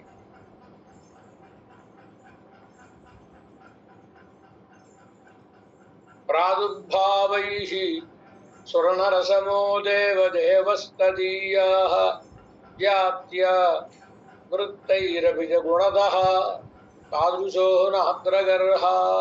కింతు శ్రీమద్భువన భవనత్రాణతోన్యేషు విద్యా వృత్తప్రాయో భవతి విధవా కల్పకల్ప ప్రకర్షః. పరమాత్మ ప్రాదుర్భావైః అవతరించడం వలన సురనరసమో దేవః తదీయాః. నువ్వు నీ వాళ్ళు దేవతల్లో పుడుతున్నారు, నరుల్లో పుడుతున్నారు. ఇలా అవతరించినప్పుడు అనేక మందిలో అవతరిస్తున్నారు కదండి. జాత్య వృత్తైరభి, ఏదో ఒక జాతిలో పుడుతున్నారు, ఏదో ఒక నడవడిక, ఆ జాతికి అనుగుణమైన నడవడికలో ఉంటూ ఉంటారు. మహానుభావులైనటువంటి వారు వివిధ వర్ణములలో జన్మించి, భగవానుడు జన్మించలేదా? మత్స్య రూపం ఎత్తలేదా? కూర్మ రూపం ఎత్తలేదా? క్షత్రియుడిగా రామావతారం కదా, వైశ్వముడుగా కృష్ణావతారం కదా, మరొకటి కదా. అందువల్ల ఏమైనా తక్కువతనం వచ్చిందా? ఏ జన్మలో జన్మించినా ఆయనే. అలాగే భాగవతోత్తములైన మహానుభావులు కూడా ఏ వర్ణంలో జన్మించినా వారి గొప్పతనమే, వారి జ్ఞానాది వైసద్యమే. కనుక నాత్ర గర్హ, అక్కడ వారిని వీరు తక్కువ వర్ణంలో జన్మించిన వారు అని గర్హించాల్సినటువంటిది లేదు. ఎంచేత గుణతః తాదృశో, మహానుభావులు అలాంటి వాళ్ళు వాళ్ళ యొక్క గుణములను బట్టి అలా ఉండడం అనేది అంటే తక్కువ కులంలో పుట్టడం అనేది నాత్రగరహ కింటు ఎంచేత పోని గొప్ప కులం. ఆ గొప్ప కులంలో పుడితే గొప్పతనం వచ్చేస్తుందా? కింటు ఎంచేత శ్రీమద్భువన భవనత్రాణతో అన్యేషు ఈ లోకములన్నింటినీ కాపాడేటటువంటి పరమాత్మ యందు ప్రీతి లేకుండా ఉండే ఇతరుల యందు విద్యావృత్తప్రాయో విద్యావృత్తములు ప్రాయ అంటే సహజంగా మనం విద్యావృత్తాదులు ప్రాయో భవతి విధవా కల్పకల్ప ప్రకర్ష. అడిగారు సున్నితమైన అర్థం. ఏమని? స్త్రీకి అలంకారములు ఎందుకొరకు? స్త్రీకి అలంకారాలు ఎందుకోసం ఉండి? వీధిలో వాళ్ళు చూసి పోవడానికి కాదు, భర్త గారు ఆ అలంకారం చూసి ఆనందించడానికి అని కదా. మరి భర్త గారే లేకపోతే ఈ అలంకారంలో ఇప్పుడు అలంకారాన్ని చూసి ఆనందించాల్సింది ఎవరు? భర్త గారు. ఆయనే లేకపోతే కనుక శాస్త్రంలో వాళ్ళకి అలంకారాలు అక్కర్లేదు అని చెప్పారంటే కారణం ఏమిటి అంటే ఆ భర్త గారు లేకపోతే. ఆయన ఉన్ననాళ్ళు పెట్టుకునే లేదు, ఇప్పుడు పెట్టుకుంటాను హాయిగా అని పెట్టుకుంటే అది దోషమే అవుతుంది కానీ గుణం కాదు. అది అలాగే భక్తి, జ్ఞానం, వైరాగ్యం ఈ గుణాలన్నీ లేదా గొప్ప గుణంలో కూడా ఇవన్నీ ఎప్పుడు ఉపయోగపడతాయి? గొప్ప బ్రాహ్మణ వర్ణంలో పుట్టాడు కనుక వేదం చదువుకుని ఆ వేదంలో చెప్పిన కర్మలను ఆచరించి తద్వారా భగవంతుణ్ణి ఆరాధించి భగవంతుని ప్రీతిని పొందడానికి ఉపయుక్తం అయితే ఈ బ్రాహ్మణ్యమో ఈ లేదా ఈ వేద విజ్ఞానమో మరొకటో ఇవన్నీ కూడా సార్థకములు అవుతాయి.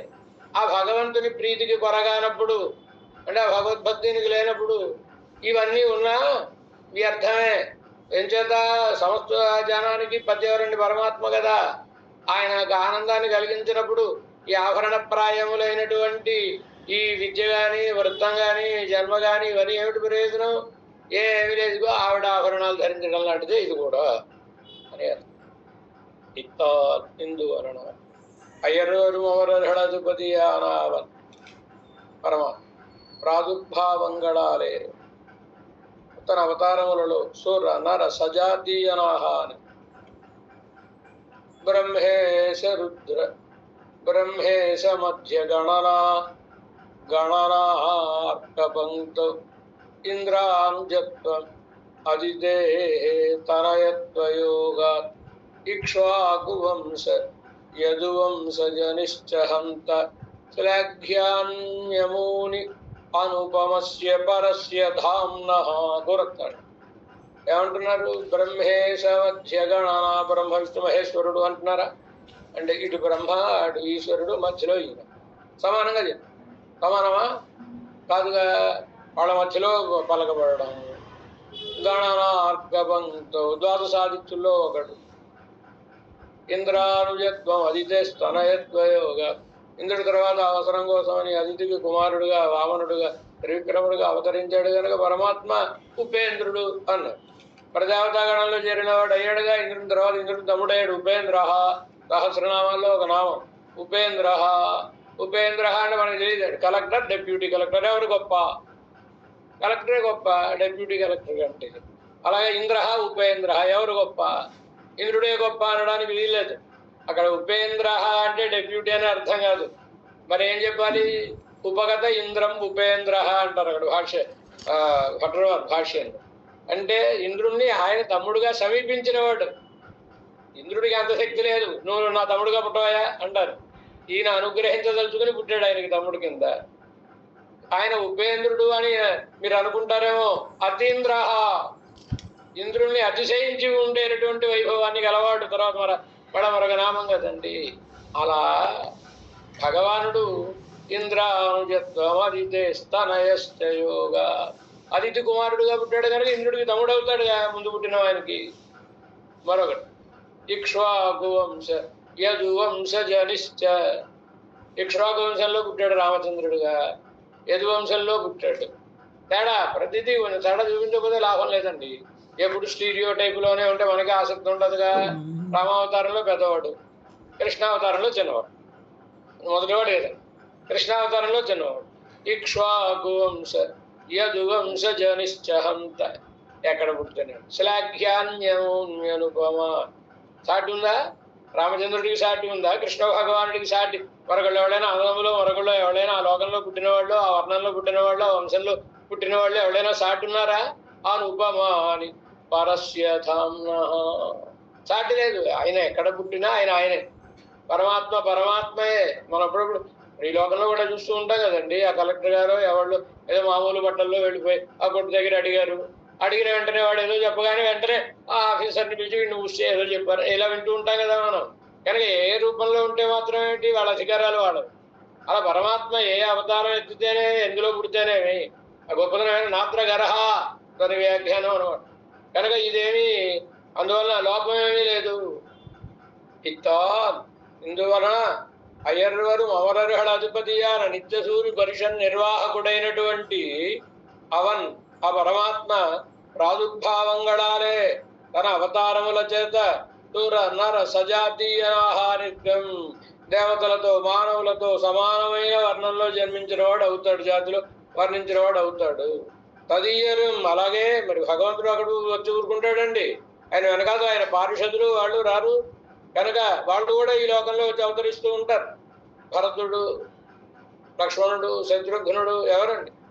పరమాత్మ యొక్క సుదర్శన పాంచజన్యాలు, ఆదిశేషుడు వాళ్ళేగా భరత శత్రుఘ్న లక్ష్మణ రూపంలో అవతరించినటువంటి వాళ్ళు.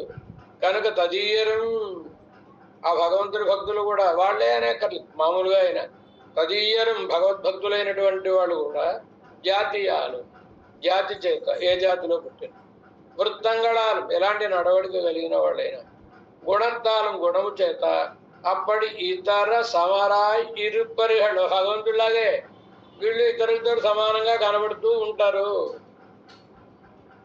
అంత మాత్రం చేత ఇది గరహ ఇల్లై అదే వాళ్ళని నిందించాల్సినటువంటి అవసరం లేదు, లోటేం లేదు. తక్కువగా పుట్టారు కదా అని ఇలాగ ఏమి ఉండదు, గొప్పతనమే ఉంది. మత్స్యావతారం ఎత్తిన మత్స్యమూర్తికి దేవాలయం కట్టి ఆరాధన చేస్తున్నారా లేదా? కూర్మనాథుడికి శ్రీకుర్మం ఆరాధన చేస్తున్నారా లేదా? వరాహస్వామికి ఆరాధన చేస్తున్నారా లేదా? కనుక ఆయన ఇప్పుడు వరాహ రూపాన్ని స్వీకరిస్తే అందువలన ఏమన్నా తక్కువతనమా?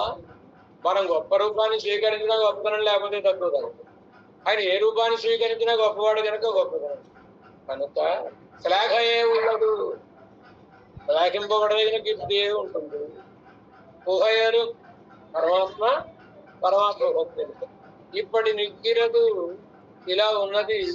నమ్మాళ్ళవారు ఏ వర్ణంలో జన్మించారు? శూద్రవర్ణంలో జన్మించారు. మరి పెద్ద పెద్ద వాళ్ళందరూ కూడా, కులీనులైన వాళ్ళందరూ కూడా, నిష్ఠాచార సంపన్నులైనటువంటి మహానుభావులందరూ కూడా తిరువారాధనలో ఆళ్వారు ఎంపెరుమానార్ జీయరని ఆళ్వార్లను వేంచేపు చేసుకుని ఆరాధిస్తున్నారా లేదా? దేవాలయంలో అసలు వారు ఏం చేస్తే గాని, వారిని ప్రతిష్ఠిస్తే గాని అవి దివ్య దేశంలో అవటం లేదు కదా. కనుక దివ్య సూర్యులు ఇలాంటి వారే వారు కూడా. వారు ఏం చేసి ఉంటేనే, వారి దివ్య ప్రబంధములు చదవబడితేనే అది దివ్య దేశం అనబడుతుంది. అంత గొప్పతనం. కనుక శ్లాఘ ఏ ఉండదు, గొప్పతనమే ఉంది తప్ప వాడు ఏ వర్ణంలో జన్మించారు అనే దాన్ని బట్టి తక్కువతనం అనేది లేదు. ఎందుచేత అటు భగవంతుడు అవతరించిన, ఇటు భాగవతోత్తములు అవతరించిన సాధారణ ప్రయోజనం ఒకటి. ఏడో సాధారణ ప్రయోజనం ఇప్పటి నిక్కిరదు ఇంద లోక రక్షణ నిమిత్తమాహ. ఎంచేత భువన భవన త్రాణత. అక్కడ శ్లోకంలో, మూల శ్లోకంలో భువన భవన త్రాణత, లోకములను కాపాడడం కోసమనే భగవద్ అవతారమైన భాగవతోత్తముల అవతారమైన. అందువలన అందులో కీర్తియే ఉన్నది తప్ప అపకీర్తి లేదు అని.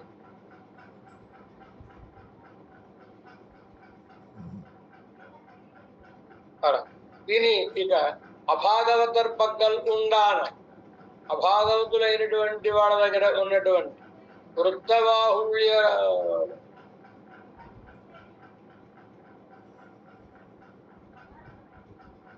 వృత్తబాహుళ్య రూపమాన ఉత్కర్షం.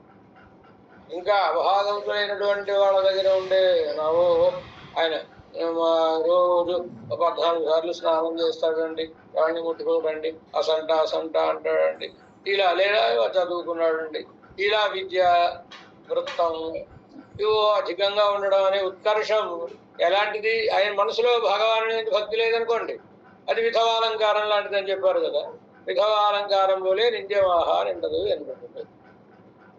பாகவதர்கள் அந்த அவர்களுக்குண்டான வேத విద్యార్థులు గెలవగలుగుతున్నారు అన్న ఏంటి సరే భాగవతోత్తముడు కాదు, ఆయనకు భక్తి లేదు. భాగవతం అరే మరి చదువుకోవడం ఏవో ఇలాంటివన్నీ ఉన్నాయి కదండి, అవన్నీ ఎందుకు పనికిరావు, అవి వ్యర్థమేనా, భగవంతుడు ఎందుకు భక్తి లేకపోతే అని ప్రశ్న వస్తుని దానికి సమాధానమును అనుగ్రహిస్తున్నాడు.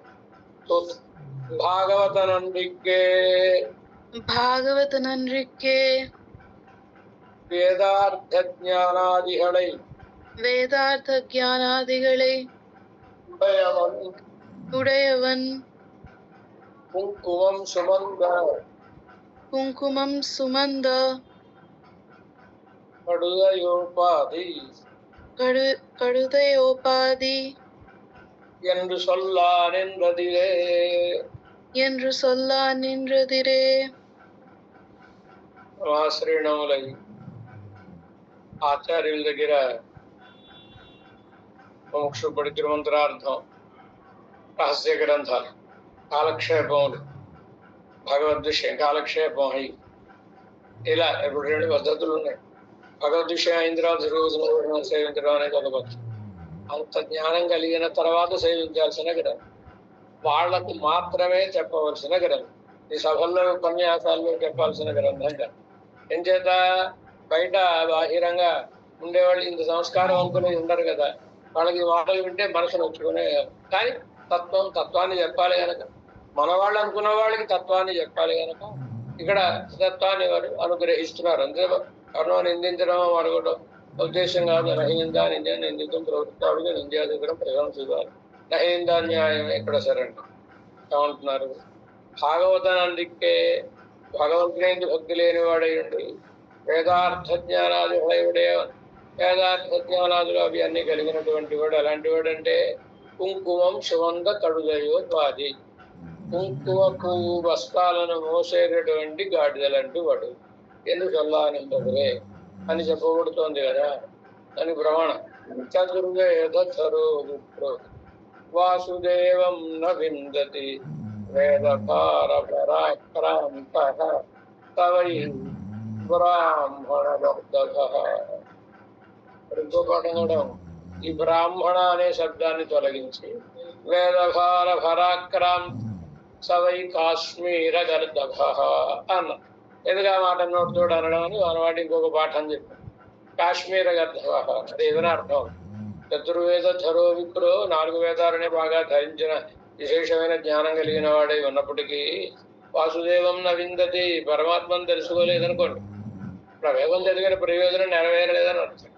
ఎంచేత వేదాక్షరాన్ని యావంతి పఠితాని ద్విజోత్తమై తావంతి హరినామాని కీర్తితాని నా సంశయ అని ఎన్ని వేదాక్షరాలను చదివితే అన్ని హరినామములను కీర్తించినట్లు వేదైశ్వ సర్వైరహమేవ వేద్య ఇత్యాదుల చేత చెప్పబడితే వేదం చదువుకుని కూడా పరమాత్మ భక్తి కలగలేదు అంటే ఈ చదువుకున్న ప్రయోజనం ఏమైనా ఉంటుందా?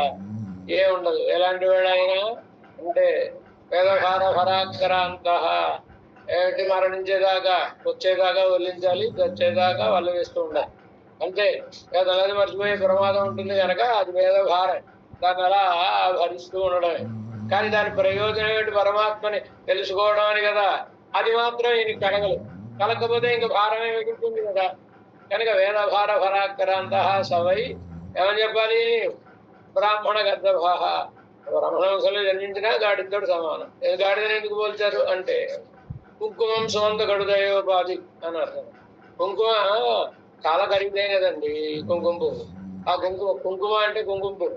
కుంకుమ పువ్వు ఎక్కడ దొరుకుతుంది? విరివిగా ఈ కాశ్మీర దేశంలో దొరికితే అక్కడ వాళ్ళు ఆ అడవుల్లోంచి దీన్ని అంతా పట్టుకొచ్చేటప్పుడు గాడిదల మీద ఈ మూటలు అన్ని వేసి పట్టుకొస్తూ ఉంటారు. ఈ కొనుక్కునేవాడు ఆహా కుంకుమ పువ్వు అంటాడు. మనకు అపురూపం, చాలా రేట్ కదండి, కాస్ట్లీ కదండి. కనుక అపురూపంగా మనం తీసుకుంటాం. కానీ ఆ గాడిద నేను కుంకుమ పువ్వుని మోస్తున్నాను, ఓహోహో ఎంత గొప్ప కుంకుమ పువ్వు, ఏమైనా జ్ఞానం ఉంటుందా దానికి? ఏమి దాని ప్రయోజనం అదేం పొందదు. దానికే ఆనందం లేదు, మొయ్యటమే మోతబరివే దానికి. అది అనుభవించేవాడు ఎవడికో దాని కుంకుమ. అలాగే వేదాన్ని మొయ్యడం వరకే. కానీ దీన్ని అనుభవించడానికి నీకు భక్తి లేదుగా.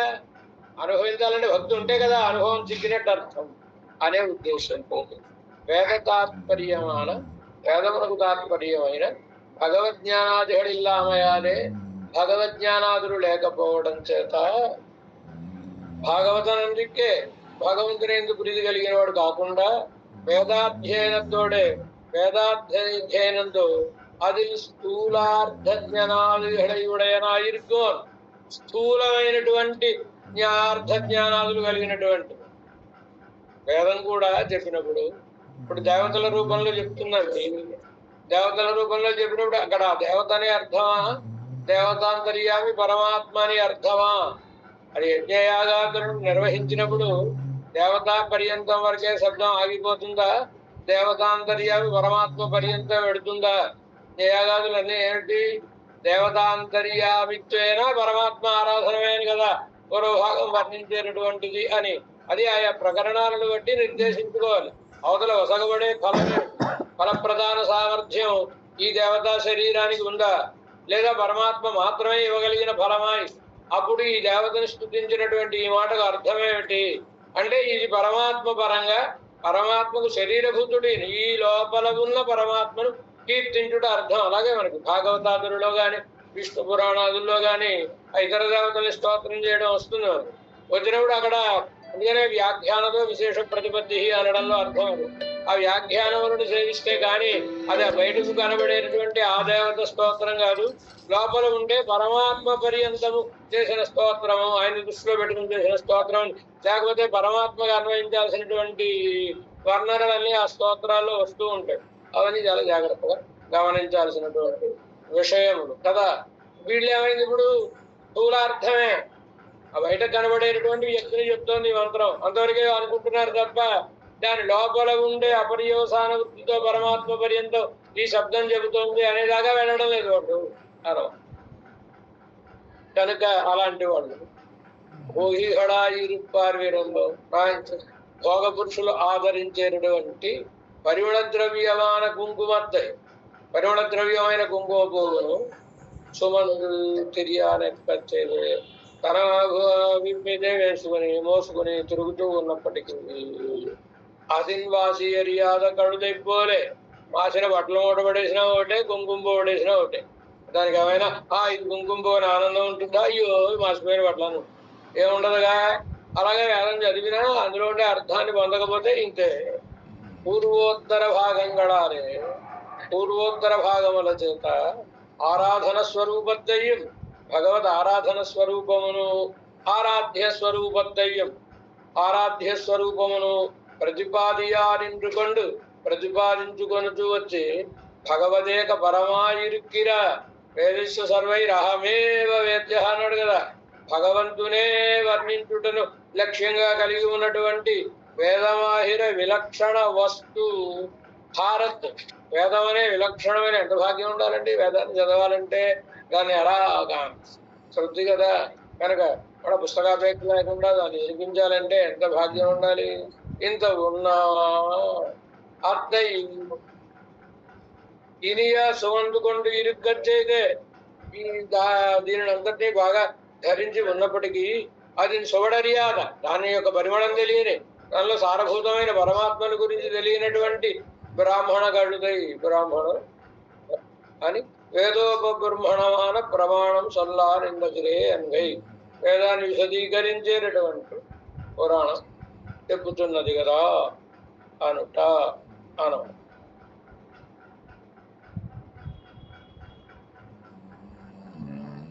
ఇక తర్వాత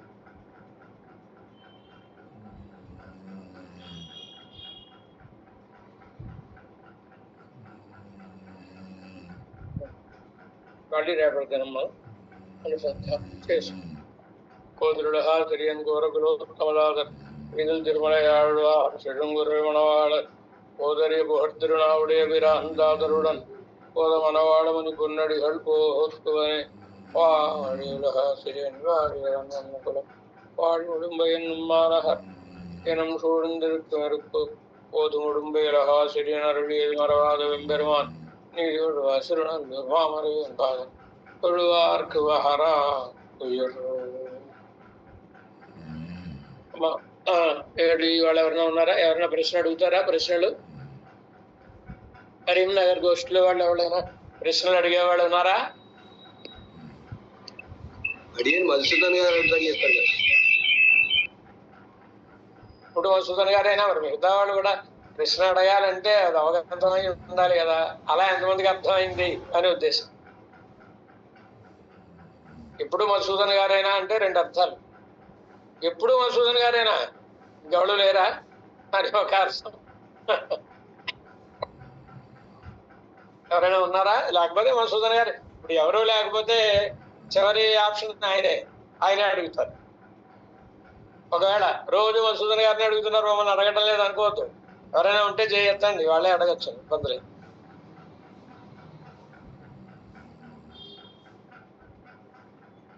ఏమో ఎవరైనా చేయొస్తారా? ఎవరు చేయకపోతే మధుసూదన్ గారు అడగండి. అడియన్ ఆచార్య దివ్య తిరువడిగళే శరణం. శ్రీ వెంకటార్య గురుదత్త రాజబోధం, శ్రీ శాంతలూరి పులవారిది పూర్ణచంద్రం. దాసుడు అడియన్ గొంతు పాడేది. శ్రీ శాంతలూరి కులవారిది పూర్ణచంద్రం, శిష్యాకమర్దన పటిష్ట కృపా సముద్రం గోపాలకృష్ణ గురువర్య మహం ప్రపద్యే. భారద్వాజ కులాబ్ధి కౌస్తుభమణే శ్రీ వెంకటార్యార్పితు అతద్వంగ కృపాప్త శాస్త్రవనకం వ్యాఖ్యాన వాచస్పతిం గోపాలార్య రఘుత్తమాయ కృపయా సమలబ్ధ జ్ఞానామృత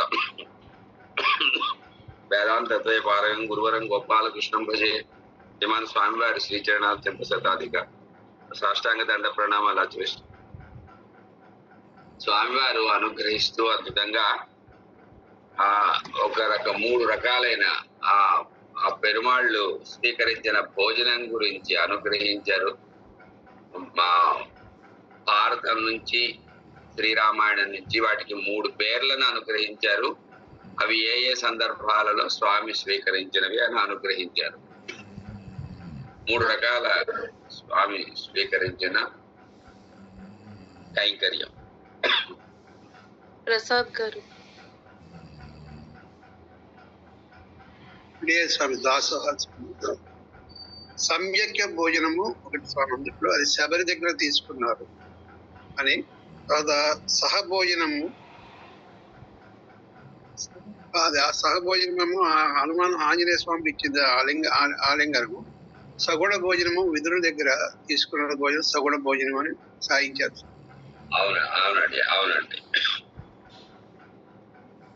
స్వామివారు అద్భుతంగా అనుగ్రహిస్తూ రామచంద్ర స్వామి ఆ శబరిని అడిగినప్పుడు ఆవిడ 3 విషయాలను చూపించింది. ఇగో ఇలా మా గురువుగారు ఇలాగ అప్పట్లో ఇవి ఆచరించేవారు, ఇంకా ఎప్పటికీ ఉన్నాయని. అందులో 2టికి స్వామివారు విశేషార్థాలు అనుగ్రహించారు.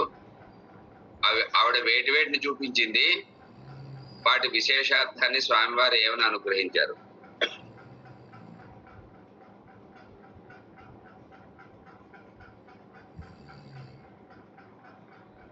అమ్మ పద్మావతి గారు.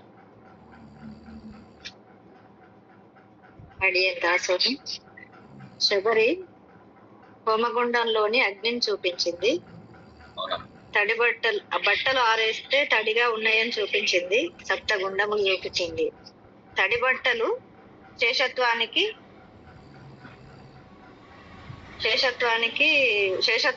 చూపించింది. తడి బట్టలు అంటే హోమగుండంలో అవి తడిగా ఉండడాన్ని స్వామివారు అద్భుతంగా అనుగ్రహించారు. ఎందుకు తడిగా ఉన్నాయి? ఆచార్య చెప్పండి.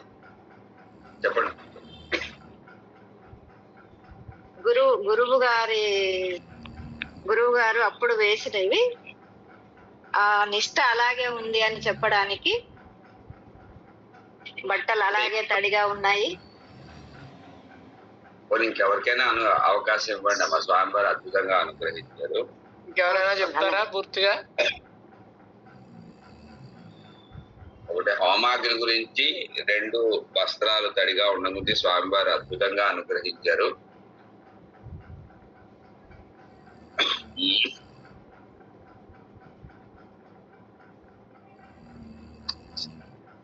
అమ్మ అరుణ.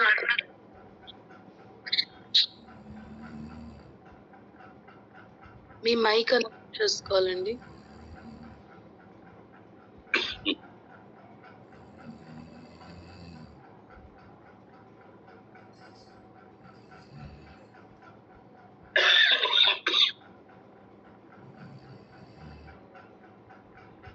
మీది మైక్ అన్మ్యూట్ అవ్వడం లేదు.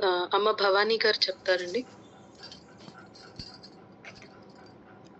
దాసోత్సవం అదే తడి వస్త్రం అంటే శేషత్వం అని, అది ఆత్మకు ఆభరణం అని అట్లా తెలియజేశారు.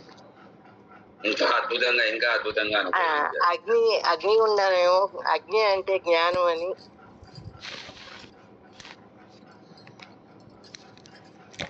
స్వామివారు అనుగ్రహించినది మీరు చెప్పండి మధుసూదన్. అడిగాను దాసం అడిగాను. హోమాగ్ని అంటే అగ్ని అని, జ్ఞానం అని. వారి తదనంతర కాలంలో కూడా ఆ జ్ఞానం అలాగా ప్రజ్వరిల్లుతూ ఉంటుంది. తర్వాత తరాల వారికి అందిస్తారు అని దాని గురించి అనుగ్రహిస్తూ, అలాగే తడి వస్త్రాలు అంటే వస్త్ర ముఖ్యస్థ అలంకారం అని అనుగ్రహించి, ఆ బట్టలు ఇంకా తడిగా ఉన్నాయంటే ఆ స్వామి మీద వారు ఏదో చేశారు మేము చేస్తున్నామని కాకుండా ఆర్ద్రత కలిగిన భక్తి విశేషంతో అట్లాగే దానిని అనుష్ఠానంలో ఉంచుకున్నారు అని దాసుడికి అర్థమైంది. అది మాత్రమే కాక సప్త సముద్రాలలో స్నానం చేయడం, 7 కుంటల్లో మునిగితే 7 సముద్రాలలో మునిగినటువంటి భాగ్యం కలుగుతుంది. ఏటా 7 కుంటలు సప్త సముద్ర స్థానీయులని. అస్మత్ గురుభ్యో నమః 7 అక్షరాలు. ఈ 7 అక్షరాలను ఉనికగా కలిగి ఉంటే రోజు ఎప్పుడు 7 అక్షరాలను అనుసంధానం చేసుకుంటుంటే, అంటే ఎప్పుడైనా ఏదైనా అపవిత్ర భావన కలిగిందనో, అపవిత్ర ద్రవ్య స్పర్శో వ్యక్తి స్పర్శో కలిగిందనో భయం వేసినప్పుడు అస్మద్ గురుభ్యో నమః అని స్మరించుకుంటే 7 సముద్రాలలో స్నానం చేసిన పవిత్రత కలుగుతుంది. ఇదొక విశేషం. ఆచార్యం తెచ్చుకోవడం, ఏమండి సేవ చేయడం